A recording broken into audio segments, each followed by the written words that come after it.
नमस्ते प्रणाम, मैं अशोक गोयल। दोस्तों आप लोगों को बता दें, फिर से खेसारी लाल यादव जी का पोस्टर लॉन्च कर दिया गया। दोस्तों आप लोगों को बता दें, पोस्टर काफी खतरनाक है और पोस्टर का टाइटल है मेहरारू से केहू जीतल बा। जी हाँ दोस्तों, आप लोग सही सुने, मेहरारू से केहू जीतल बा। दोस्तों आप लोगों को बता दें, कश्यप का हर का सॉन्ग आ रहा है, लिखा हुआ है, और ये सॉन्ग कब आएगा तो आप लोगों को फुल अपडेट इस वीडियो में देंगे, तो वीडियो को लास्ट तक बने रहिएगा। दोस्तों सबसे पहले बता दें, ये सॉन्ग डुएट सॉन्ग है, खेसारी लाल यादव गए हैं एंड शिल्पी राज, और बताया जा रहा है कंपनी के मुताबिक ये सॉन्ग काफी जबरदस्त हिट होने वाला है।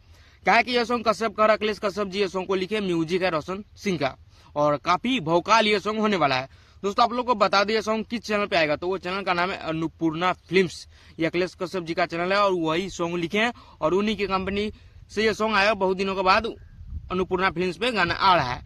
तो दोस्तों आप लोग कितना एक्साइटेड है ये सॉन्ग सुनने के लिए, कमेंट करके अवश्य बताइएगा। और दोस्तों आप लोग को बता दें, खेसारी लाल यादव जी का एक न्यू चैनल ओपनिंग हुआ है, तो नहीं मालूम है तो जाइए खेसारी म्यूजिक वर्ल्ड पे, जो कि मेंशन हो चुका है आप लोगों को बीच में कोलैबोरेशन में, तो जाइए चैनल को सब्सक्राइब कीजिए। उस पर खाली फिल्म का गाना आएगा, और आप लोग को बता दें उसमें मूवी और फिल्म का गाना सिर्फ आएगा।